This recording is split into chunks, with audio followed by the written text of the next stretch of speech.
Fala pessoal que vai fazer o concurso para soldado da Polícia Militar do Estado do Rio de Janeiro, ano 2023. Galera, nós estamos iniciando agora mais uma aula de Direito Penal na matéria imputabilidade. Na verdade, pessoal, a matéria mesmo é a matéria culpabilidade, tá? A imputabilidade é somente um dos três elementos da culpabilidade e é a culpabilidade que nós vamos estudar aqui. Tá escrito imputabilidade no seu edital porque o edital copiou e colou os títulos e os capítulos do Código Penal. Então, acaba que alguns elementos da culpabilidade estão no título anterior, que é o título do crime. Então, galera, na realidade, assim, no detalhe, nós vamos estudar culpabilidade pegando algumas coisas, alguns artigos da parte do crime e juntando com os artigos da parte da imputabilidade. Show de bola? Então, aqui o estudo mesmo é da culpabilidade, que incluirá a imputabilidade, que é a primeiro elemento dela, tá bom? Vamos lá, galera, estudo da culpabilidade. O que é culpabilidade, pessoal? Pessoal, culpabilidade, galera, é o juízo de reprovação que recai sobre o agente no momento que ele pratica a conduta. Galera, essa definição não é muito relevante para vocês, tá bom? Ela deveria até estar em cinza, porque ela não é muito relevante para vocês. Só entenda isso, é o juízo de reprovação que recai sobre o agente no momento que ele pratica a conduta. Por quê, galera? Porque nem todo mundo pode receber esse juízo de reprovação. Algumas pessoas, apesar de praticarem o fato típico e ilícito, elas não serão vistas com reprovação pela sociedade. Como é o caso, por exemplo, do doente mental, que no momento da ação da omissão, ele não tinha capacidade plena de compreender, ou ele era completamente incapaz, melhor dizendo, de compreender o caráter ilícito do fato, ou se determinar de acordo com esse entendimento. Nesse caso aí, nós temos um agente que praticou um fato típico e ilícito, mas não é culpável. Show de bola? Então, entende assim de maneira superficial, lembrando que eu costumo dizer que o agente é culpável ou não é culpável, porque, galera, na verdade, isso é uma filigrama doutrinária, galera. É um debate que vem lá da Alemanha. Predomina majoritariamente que a conduta é culpável, tá? É isso que predomina. No entanto, Weltzel vai dizer que a reprovação recai sobre o agente no momento que ele pratica, no momento da formação da sua vontade. Então eu entendo que essa frase joga mais pro agente do que para a conduta em si. Mas isso não vai aparecer na sua prova. O importante é que você saiba que é um juízo de reprovação sobre o agente, tá bom? Tem algumas teorias da culpabilidade, galera. Eu coloquei aqui em cinza para vocês bem clarinho, porque essas teorias não têm importância para o seu nível de prova, tá? Só para você saber, se você vê em alguma questão, a teoria adotada no Brasil é a teoria normativa pura, que entende que dolo e culpa não estão na culpabilidade, e sim que dolo e culpa estão lá no fato típico, especificadamente lá na conduta. Show de bola? É basicamente isso. Depois, elementos da culpabilidade. Galera, eu já disse anteriormente, vou reforçar agora, são três, tá? A imputabilidade, a potencial consciência da ilicitude e a exigibilidade de conduta diversa. Nós já havíamos dado uma olhadinha nisso quando a gente estudou a nossa aula 0 da teoria do crime, no qual nós fizemos aquela planilhinha, certo? Que colocamos os 4 elementos do fato típico, os 4 exemplos principais do fato antijurídico, também chamado de fato ilícito, e colocamos também os 3 subelementos ali do elemento culpabilidade, tá? Os 3 elementos que eu mencionei naquela planilhinha estão aqui agora, tá bom? A imputabilidade, a potencial consciência da ilicitude e a exigibilidade de conduta diversa.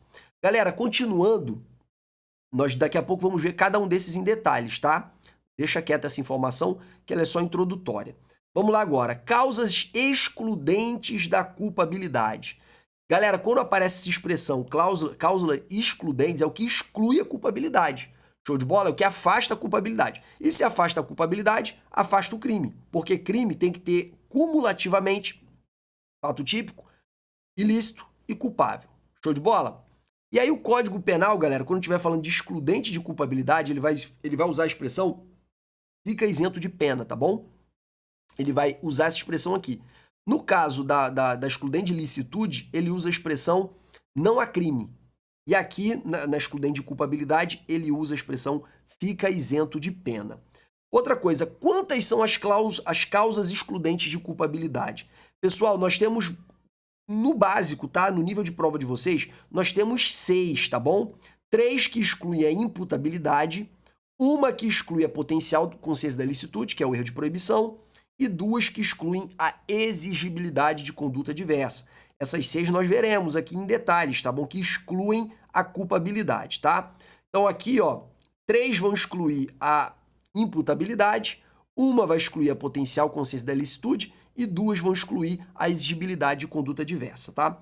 Galera, existem causas supralegais? Existem, mas está em cinza, tem pouca importância para você. Eu coloquei aqui somente com o objetivo. Caso você faça alguma questão um pouco mais avançada, você saiba que existe essa previsão aqui dentro dessa matéria, mas que como não tem chance de cair na sua prova, o nosso estudo aqui é direcionado, a gente coloca em cinza para a gente não precisar falar, tá bom? Mesma coisa em relação à co-culpabilidade, culpabilidade às avessas. Galera, então entramos no tema da imputabilidade. O que é um agente imputável, galera? É um agente que tem condições de saber, de compreender o caráter ilícito do fato no momento do crime. E momento do crime, teoria, lugar, teoria da ubiquidade. Tempo do crime, momento do crime, teoria da atividade. Então, quando eu falo momento do crime, estou falando do momento da ação ou da omissão. E aí, pessoal, a pessoa não tinha compreensão, ou não tinha capacidade, melhor dizendo, ela não tinha capacidade de compreensão do caráter ilícito do fato.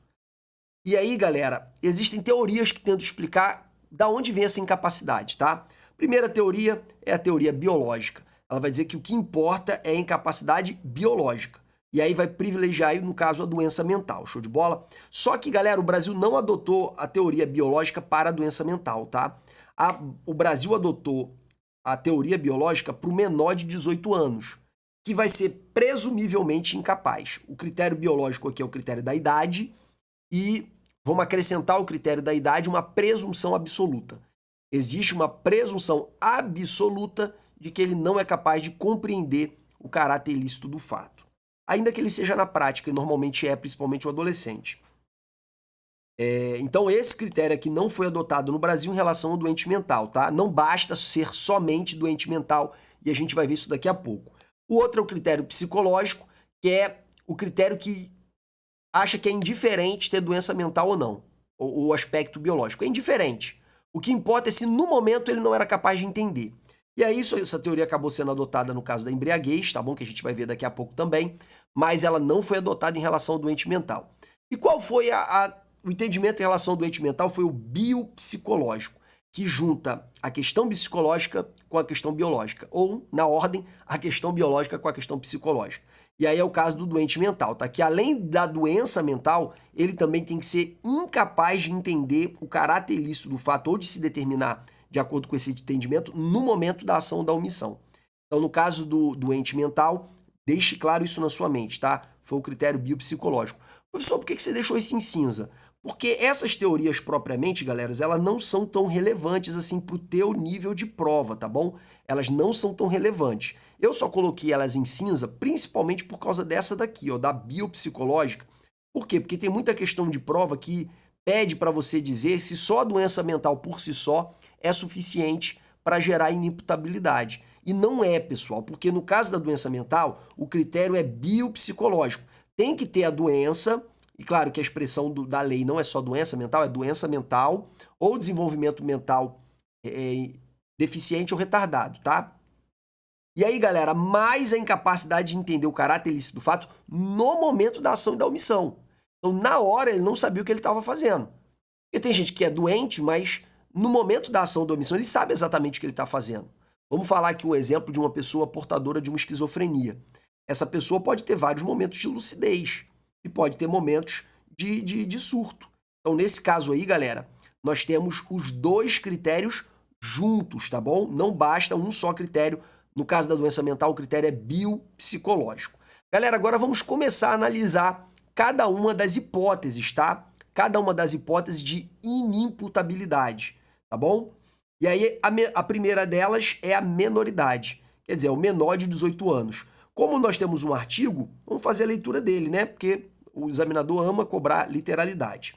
Os menores de 18 anos são penalmente inimputáveis. Galera, o que significa isso, pessoal? Menor de 18 anos. ele não pode ter completado 18 anos, certo? Ele não pode ter completado 18 anos. Então, ó, a partir do aniversário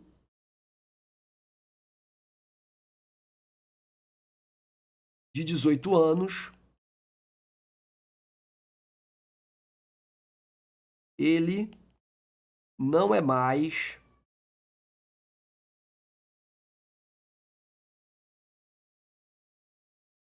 inimputável, tá bom? Então, completou 18 anos, meia-noite e 1 segundo, já era. Ele já se torna imputável, tá? Ele deixa de ser inimputável. Então vamos ler novamente. Os menores de 18 anos são penalmente inimputáveis. Observa sempre o in, tá?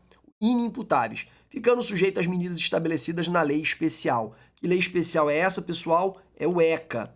Então, o menor, ele não pratica crime. O menor pratica ato infracional, tá bom? Ele responde perante o ECA. Qual a diferença, Jefferson? Não tem diferença nenhuma, assim, como é que eu vou dizer? Do ponto de vista ontológico, tá? Ele praticou, por exemplo, um homicídio, ele vai responder, entre aspas, tá? Pelo crime de homicídio, e lá na frente, na hora de aplicar a pena, ao invés de aplicar uma pena pelo homicídio, será aplicada a ele uma medida de segurança. Na verdade, o termo técnico não é uma medida de segurança, tá? Mas eu não quero entrar nas tecnicidades aqui com vocês, tá? Medida socioeducativa, mas esquece isso. Não vamos se confundir não, tá? Apesar de cair ECA para vocês, essa parte aqui do ECA certamente não cairá. Se cair alguma coisa, vai cair lá na parte dos crimes.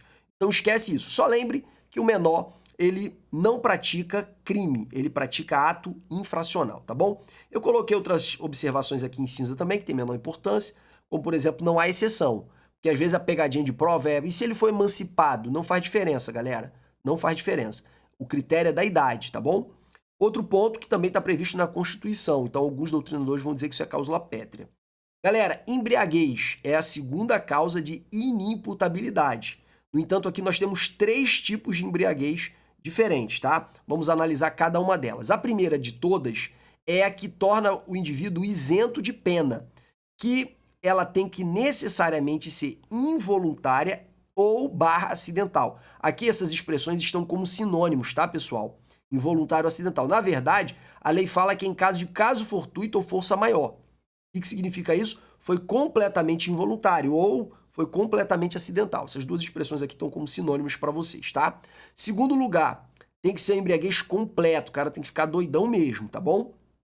Isso gera a isenção de pena, ou seja, exclui a imputabilidade, que excluirá a culpabilidade e automaticamente excluirá o crime. E aí, como é que tá no código, pessoal? No código tá assim, ó.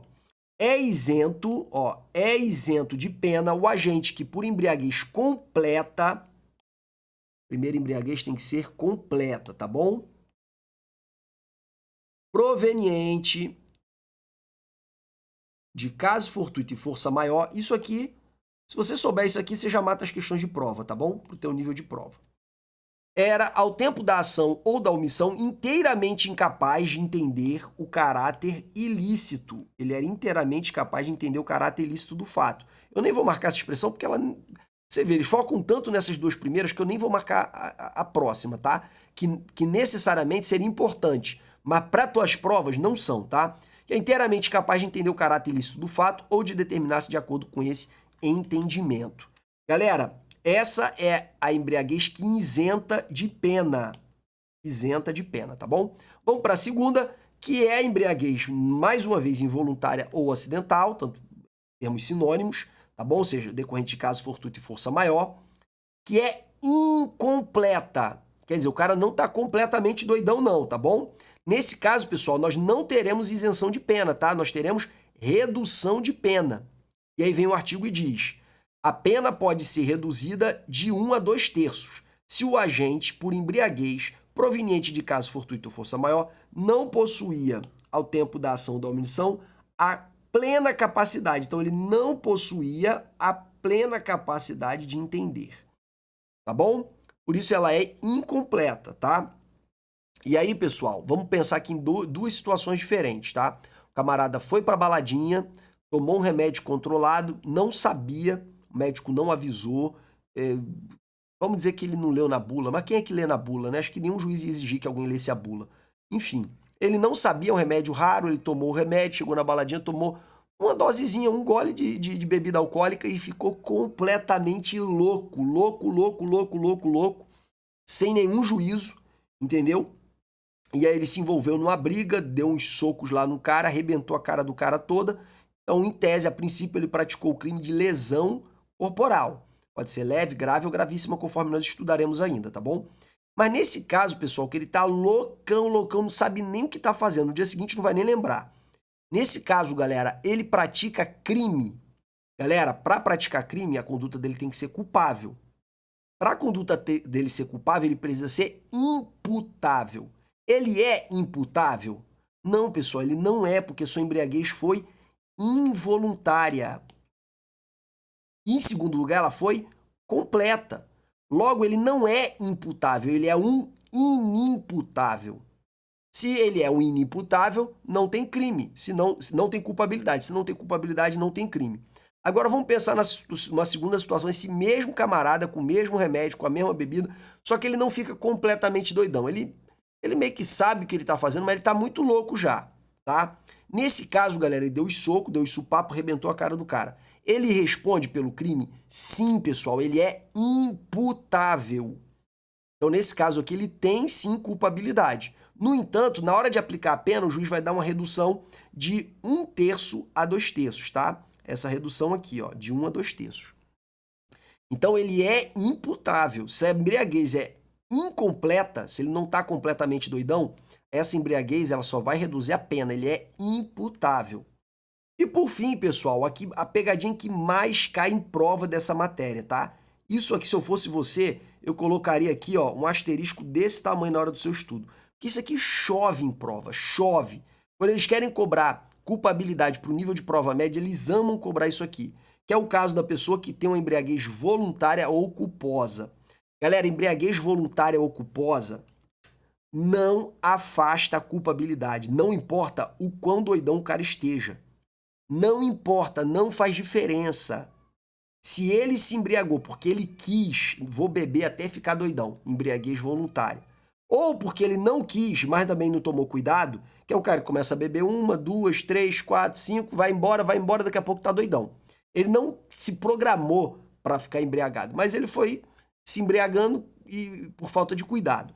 Nesse caso aí, galera, aliás, nos dois casos, se não foi acidental, ele, além de ser imputável, ele não tem causa nenhuma de redução. Inclusive, tem previsão expressa nesse sentido.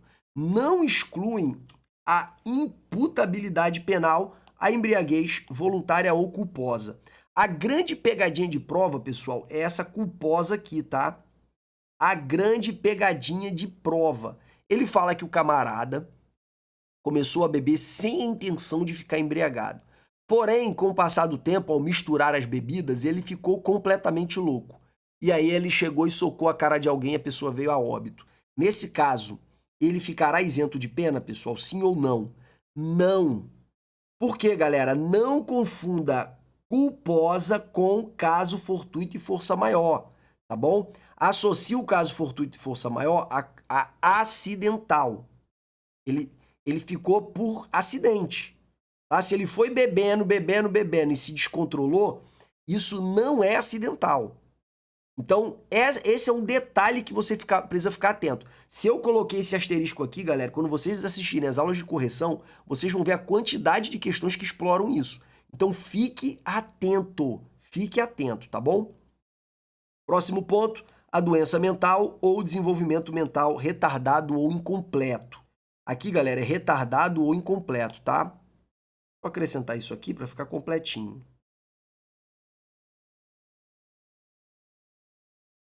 Retardado ou incompleto. Vamos para lá? Galera, aqui nós temos duas possibilidades. A doença, e aqui eu estou falando da doença naqueles 3 sentidos. Doença mental, ou desenvolvimento retardado, ou desenvolvimento incompleto. Essas 3 expressões aqui não são sinônimas do ponto de vista técnico. Para a gente aqui, a gente vai chamar só de deficiência. Claro que você está pensando aqui na deficiência da mente, tá bom? mais, olha só, o que é necessário? A deficiência mais a incapacidade completa de compreender o caráter ilícito do fato ou de determinar-se de acordo com esse entendimento, tá? Então aqui o critério, pessoal, o critério aqui é biopsicológico. O que significa isso? Tem que juntar os dois, tem que estar presente os dois.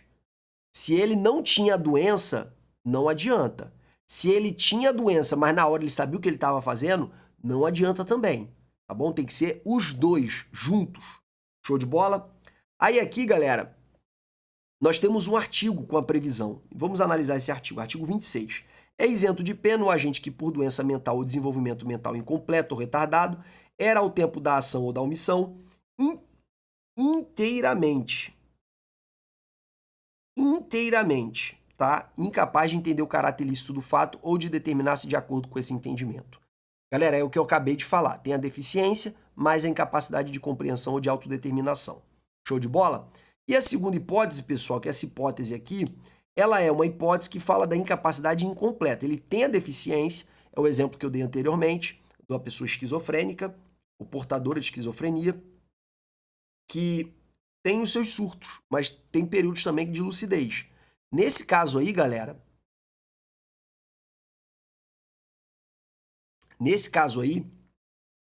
essa pessoa, ela não, se ela ataca alguém no momento em que ela tem noção do que ela está fazendo, ainda que não completa, ela não será inimputável. Não será inimputável.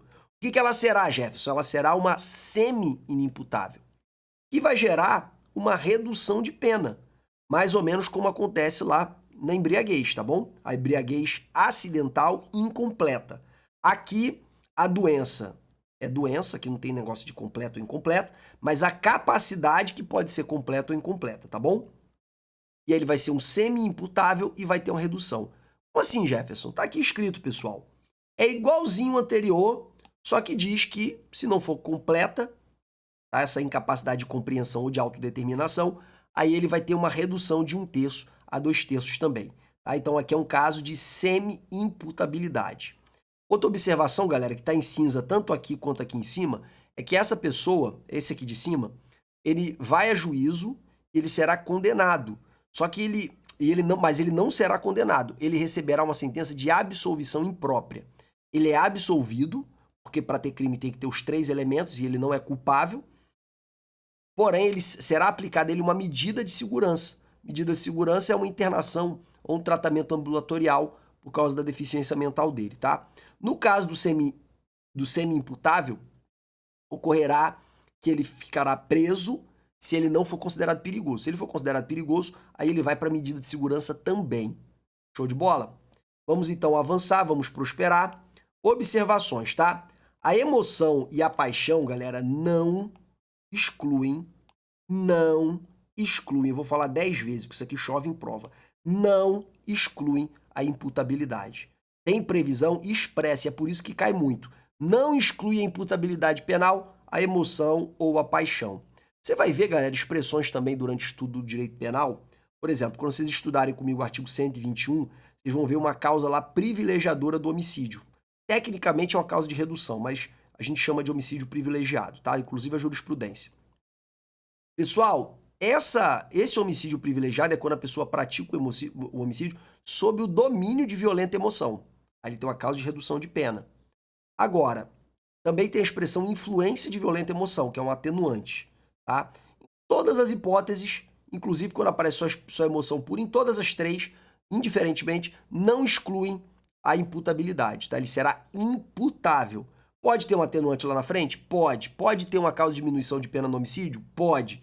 Mas, independentemente dessas causas lá da frente, aqui no nosso estudo a emoção não exclui a imputabilidade penal.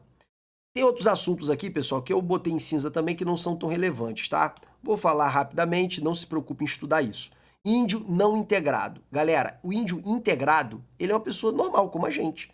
Ele vai ter os traços dos indígenas e vai usar roupa, vai viver como uma pessoa normal, tá? Quando eu falo normal do ponto de vista do padrão de estética ocidental, calça, tênis, ele vai viver como uma pessoa da nossa cultura ocidental urbana. E aí, galera, esse índio aí nem se fala nada sobre a imputabilidade dele. O que se fala, o que se discute é do não integrado. Não conhece as regras da nossa sociedade. E aí vai ter duas correntes, uma vai dizer que ele é inimputável, outra vai dizer que ele é imputável, mas que eventualmente pode ser retirado dele a potencial consciência da licitude. Esse debate é indiferente para vocês. Se aparecer na prova o índio não integrado, é raro aparecer, eu acredito, impossível na prova de vocês, você pode colocar lá que ele é inimputável, tá bom? Mas tá em cinza porque tem uma probabilidade muito pequena de cair. O surdo e mudo, mesma coisa. Tem surdo e mudo, principalmente antigamente, que ele não tinha nenhum contato com linguagem humana e por causa disso ele não desenvolvia plenamente o seu entendimento, o seu cérebro. E aí, naquela época lá atrás, que a comunicação através da linguagem de sinais era muito precária, essa falta de linguagem impediu o desenvolvimento do cérebro e ele acabava muitas vezes sendo um inimputável. Mas também podia ser um semi-inimputável se ele não tivesse a capacidade plena, ou também ser um imputável se ele tivesse a capacidade plena de discernimento. Galera, tá em cinza, que é porque você não precisa se preocupar, nosso estudo aqui é direcionado, tá bom? A emoção e a paixão patológica, o cara é doente, tá bom? Então ele se enquadra lá na doença mental. Próximo, resumo. Vou fazer um resuminho aqui, como a gente fala de muito assunto, eu acho importante enxugar, tá? E de voltar pro principal. E aí, ó, causas de isenção de pena por inimputabilidade. Aqui afasta a imputabilidade. Eu tô falando de in, tá? Afasta a imputabilidade. São 3. Menor idade, o menor de 18 anos, não importa se é emancipado ou não. Embriaguez involuntária ou acidental. E completa. A incompleta reduz a pena. A completa isenta ele de pena.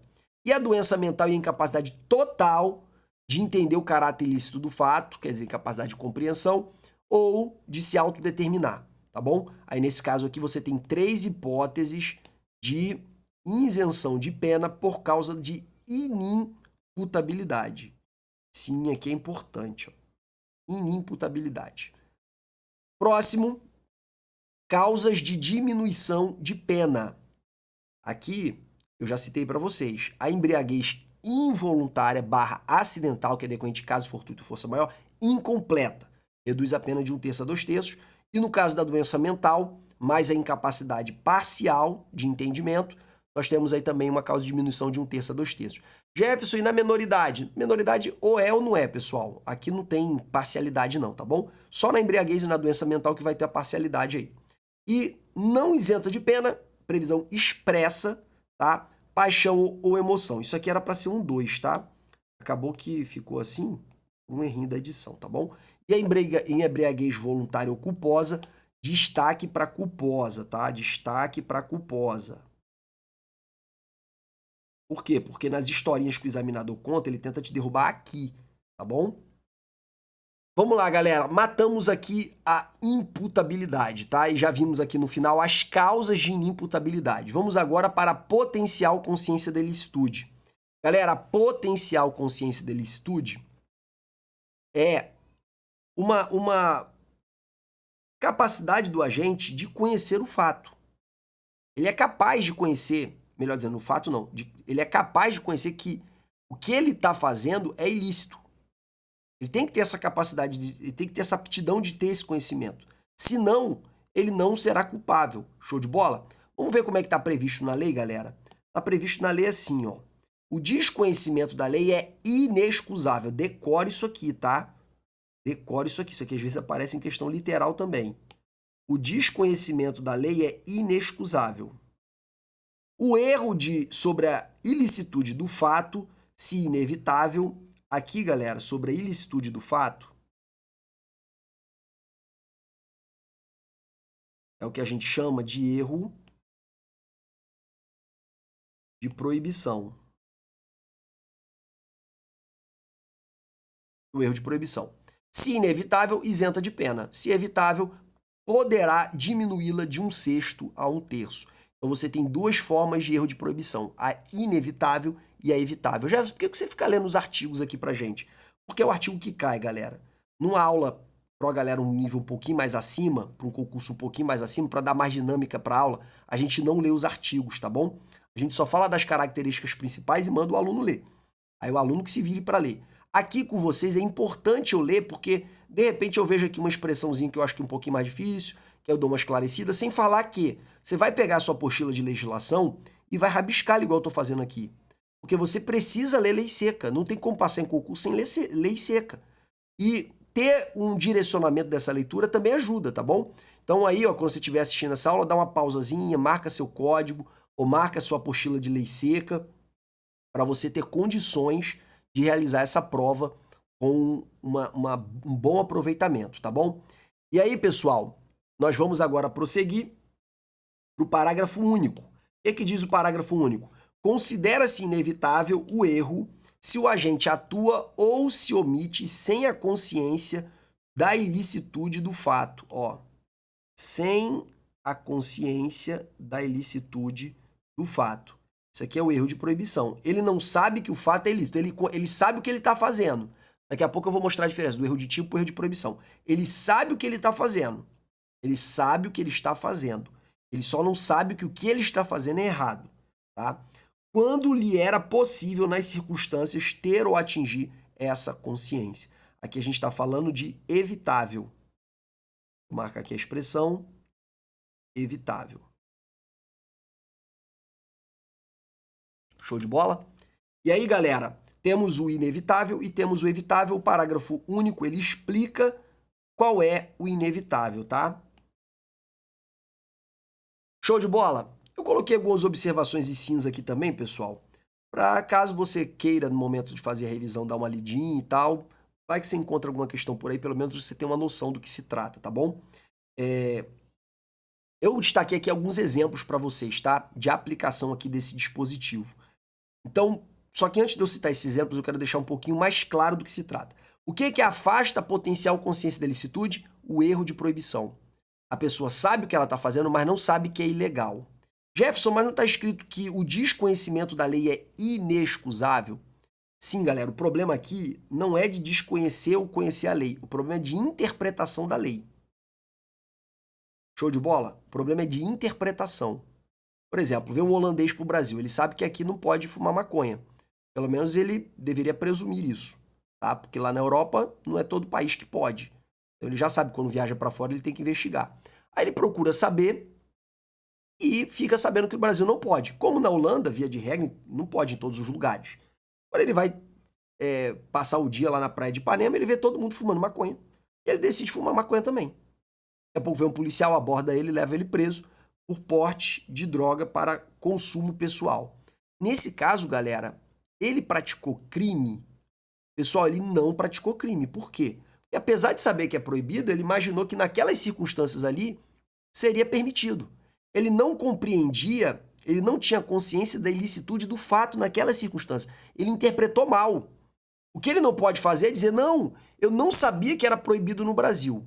Isso aí ele não pode. Ele tem que demonstrar que ele não conseguiu interpretar a norma direito.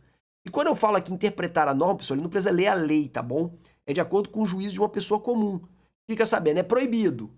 Lá no país dele também é proibido em alguns lugares, mas é permitido em outros. Então ele vê todo mundo fumando, acha que pode também.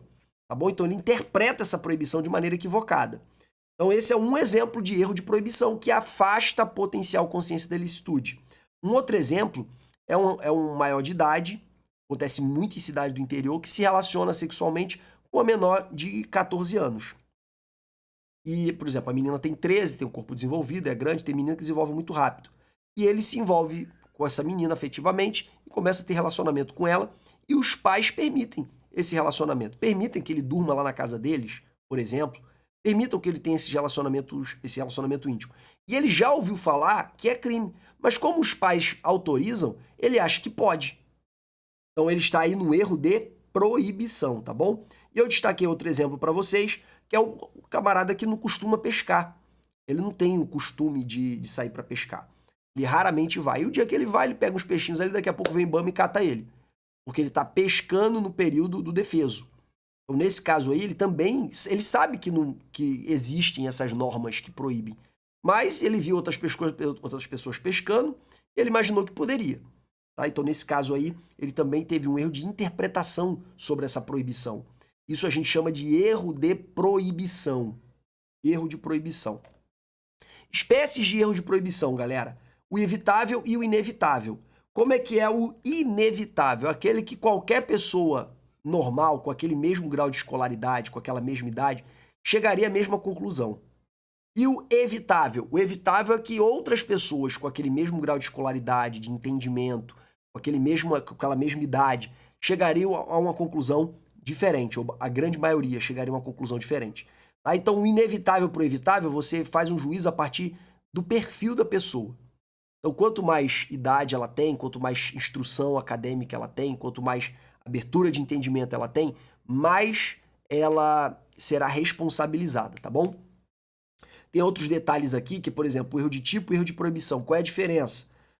Vamos dar a diferença para vocês, galera, através do exemplo do filho que pula no terreno, na casa do pai, porque ele fugiu de madrugada para ir numa festa, e o pai não sabendo o que era, o pai grita, mandando sair, a pessoa não sai, ele vê a silhueta da sombra se aproximando, e ele, como o filho não responde, ele tá gritando, o filho não responde, ele vai lá e realiza um disparo, acerta o garoto e mata o próprio filho.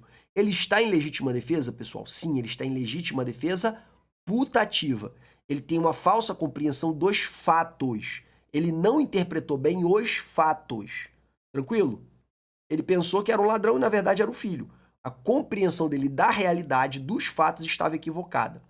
Agora, vamos pensar na segunda situação. O camarada entra lá, estupra a filha dele na casa dele, ele corre atrás do camarada com a arma, e corre durante meia hora, chega o momento que o camarada cansa, ele consegue acertar o cara e mata o cara. Galera, ele pensa que ele está em legítima defesa, mas ele já não está mais. Porque a legítima defesa ela tem que ser utilizada para repelir a injusta agressão. Aqueles tiros que ele deu no cara já não são mais acobertados pela legítima defesa. Por quê? Porque aqueles tiros já não eram mais necessários para fazer cessar a injusta agressão. Então, nesse caso aí, ele pode alegar um erro de proibição, tá? Erro de proibição, que a gente vai chamar de discriminante putativa, mas esquece essa expressão, é por isso que está em cinza aqui, tá bom? Então, erro de fato, erro sobre a realidade, sobre a falsa interpretação dos fatos, é erro de tipo. Erro sobre a interpretação da norma é erro de proibição, tá bom, galera? Vamos continuar e vamos para o terceiro elemento da culpabilidade, que é a exigibilidade de conduta diversa. Pessoal, a exigibilidade de conduta diversa é afastada em duas hipóteses, tá? A coação moral irresistível e a obediência à ordem hierárquica, a obediência hierárquica à ordem não manifestamente legal, tá bom? São as duas hipóteses. Por quê? Porque nessas duas hipóteses não era exigível que ele praticasse uma conduta diversa. A única coisa que se esperava dele é que ele fizesse exatamente o que ele fez.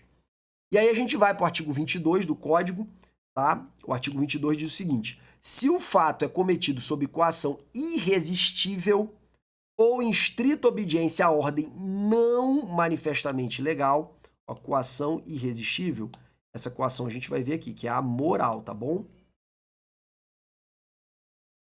E aqui, ó, estrita obediência à ordem não manifestamente legal.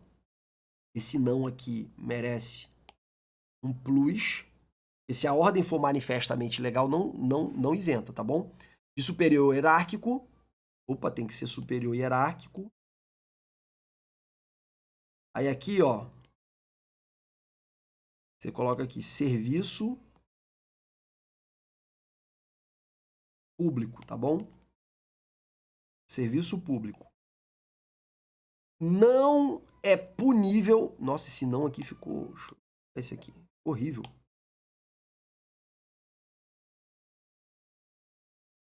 Só é punível o autor da coação ou da ordem. Ou seja, se só é punível o autor da coação ou da ordem, quem praticou a conduta não é punível. Por que não é punível? Porque não se esperava dela um comportamento diferente. E aí vamos lá, coação moral irresistível. Pessoal, coação moral irresistível é aquele exemplo que eu já dei no passado para vocês, dos bandidos que enquadram um gerente geral de um banco e ficam com o filho dele em casa e falam: olha só, nós vamos cometer um assalto, você vai trabalhar, nós vamos cometer um assalto daqui a pouquinho, logo que abrir a agência, e nós vamos te pedir a senha e você vai fornecer. Se você não fornecer, nós vamos matar o teu filho. Isso é um exemplo de coação moral irresistível. Por que irresistível? Porque qualquer ser humano normal que estivesse no lugar dele teria feito a mesma coisa, teria dado a senha. Então ele colaborou para o assalto? Sim. Então ele praticou um fato típico e antijurídico. Mas ele é culpável? Não, ele não é. Por quê? Porque não se esperava dele uma conduta diversa dessa. Tudo bem? Então essa coação moral irresistível afastou a exigibilidade de conduta diversa. Segundo ponto, galera, aliás, ainda dentro da coação moral irresistível, que você não pode confundir a coação moral irresistível, também é chamada de vis relativa, com a coação física irresistível, que é chamada de vis absoluta. A coação moral, ela afasta a exigibilidade de conduta diversa, conforme nós estamos vendo agora, tá bom? E a vis absoluta, ou coação física irresistível, deixa eu botar aqui.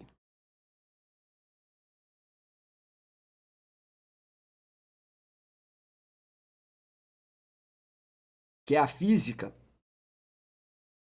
ela afasta a conduta. Então a física é aquele exemplo lá do trem, do metrô, que um empurra o passageiro que está no meio da plataforma, que empurra sem querer o da frente, que cai atropelado e morre. Esse que deu o último empurrão, porque foi empurrado, ele agiu com base numa coação física irresistível. Já o gerente do banco, ele agiu com base numa coação moral. Não confundamos esses dois institutos, tá bom? Próximo, o coator responde pela conduta, mas pelo crime de tortura. Tem uma tipificação específica lá na lei de tortura que a gente vai aprender lá em direitos humanos, tá? C, ordem não manifestamente legal de superior hierárquico. Então, ó, nós temos duas hipóteses, tá bom? Para excluir a exigibilidade de conduta diversa, a coação moral irresistível e a ordem não manifestamente ilegal de superior hierárquico. Se a ordem for manifestamente legal, galera, não afasta a culpabilidade. Show? Então vamos lá. Eu já acrescentei isso aqui, ó. Se a ordem for manifestamente legal, ambos respondem pelo crime. Já se a ordem for manifestamente... Se a ordem... Aqui é não.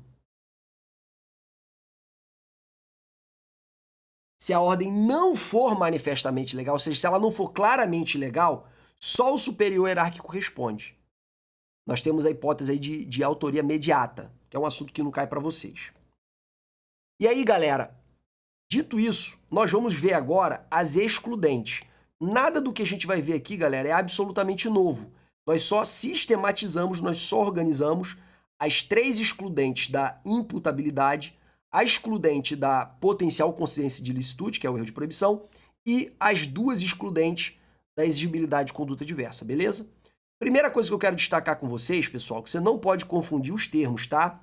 Excludente de antijuridicidade ou de ilicitude é diferente de excludente de culpabilidade. Elas também recebem outros nomes, tá bom? Que são nomes que eu não vou utilizar aqui com vocês, eu não vou tratar aqui com vocês, porque aparecem questões um pouco mais avançadas. Mas eu coloquei em cinza aqui, tá? Agora, uma expressão que aparece no nível de prova de vocês é essa expressão aqui, ó, utilizada pelo Código Penal. Não há crime. Quando vier não há crime, galera, ele está querendo falar de uma excludente de ilicitude. Agora, quando ele falar que é isento de pena, ele quer se referir a uma excludente de culpabilidade. Beleza? Essas expressões aqui, às vezes aparecem. Não é tão comum, mas às vezes aparece. Essas outras aqui de cima, elas aparecem também, mas em níveis de provas mais avançadas, tá bom? Vamos lá, então. Excluem a culpabilidade. Aqui eu estou falando das causas excludentes da culpabilidade, tá? Em primeiro lugar, a inimputabilidade. E o que torna uma conduta inimputável, ou um agente inimputável? Em primeiro lugar, a menoridade. Em segundo lugar, a doença mental associada com a incapacidade completa de compreensão e de autodeterminação. E a embriaguez acidental e completa, beleza? E o que exclui o erro de proibição? E a quarta hipótese, pessoal, é o erro de proibição, que exclui a potencial consciência da ilicitude. E, por fim, a inexigibilidade de conduta diversa, que é configurada quando há coação moral irresistível e quando há ordem não manifestamente ilegal. Show de bola? Se for manifestamente ilegal, aí não afasta, tá bom? Então esse aqui é um resuminho para vocês, para organizar na mente de vocês. E aí, para reforçar mais ainda, eu vi tanta questão misturando, galera, excludente de ilicitude com excludente de culpabilidade, eu fiz questão de colocar essas 6 que eu vi com vocês agora aqui, ó. Eu fiz questão de colocar aqui. E coloquei aqui as excludentes de licitude, para você ter com clareza o entendimento de que são coisas distintas. Então leia essa tabelinha para ficar bem fixado na sua memória, tá bom? Leia para ficar bem fixado na sua memória. Excludente de licitude é uma coisa, excludente de culpabilidade é outra coisa. E aí, galera, qual é o conteúdo mais importante? O que eu percebi vendo as questões de prova do nível de vocês, galera? Em primeiro lugar, decore as 6 excludentes. É o mínimo que você pode fazer. Lembre-se dos 3 elementos: imputabilidade, potencial consciência de licitude e exigibilidade de conduta diversa. E decore as 6 causas que excluem esses 3 elementos. Decorou esses 3 elementos e as 6 causas que excluem eles? Show de bola. Aí você vai para o segundo elemento importante, que é a leitura dos dispositivos. Quando cai questão assim, muitas questões são literalistas. Então leia lá no seu Código Penal esses artigos, tá bom? E por fim, a questão da embriaguez, galera. Quando vocês estiverem fazendo exercício, vocês vão ver a quantidade de questões que trata da embriaguez voluntária e culposa, tá? E, incrível que pareça, falam também, tem muitas questões falando da emoção e da paixão. Quando vocês fizerem as questões que eu coloquei aqui para vocês vão ver, coloquei para vocês na nossa plataforma, vocês vão ver do que a gente está falando. Galera, se você ainda não assinou a nossa plataforma, o link está aqui embaixo. Não deixe de assinar. Lá tem aulas de correção, lá tem exercícios, lá tem aulas ao vivo toda sexta-feira. São 9 aulas ao vivo, até a prova. Revisão Prime, eu resumo todos esses... Isso aqui que eu falo aqui no final, galera, eu pego de todas as matérias do edital e jogo em uma aula de 3 horas, tá? Que para você, para a reta final, é o que vai te capacitar para fazer uma prova tranquila. Em 3 horas, aí claro que você vai ouvir e reouvir aquilo umas 10 vezes. Segundo lugar, eu vou fazer um resuminho, só com os pontos principais. Esse resuminho você vai poder imprimir para na reta final você ficar lendo esse resuminho aí para você chegar fera na sua prova. Nós temos também, pessoal, exercícios, como eu já disse, aulas ao vivo, revisão Prime, apostila que se você não tiver de legislação, você precisa comprar. Você tem que ter a lei, para você consultar a lei. E nós temos aqui disponível, tá? R$ 57,00 apenas. Para quem é aluno do nosso curso, é de graça, tá bom, pessoal? Por fim, eu quero repetir para vocês uma frase motivacional que eu falei na última aula. Não se deixe enganar, de Deus não se zomba, pois o que o homem semear, isso também colherá. Isso aqui, pessoal, é a lei da semeadura. Que o homem planta, ele colhe. Você plantar estudo, pode ter certeza, você vai colher a aprovação. Show de bola? Forte abraço, bons estudos para todos.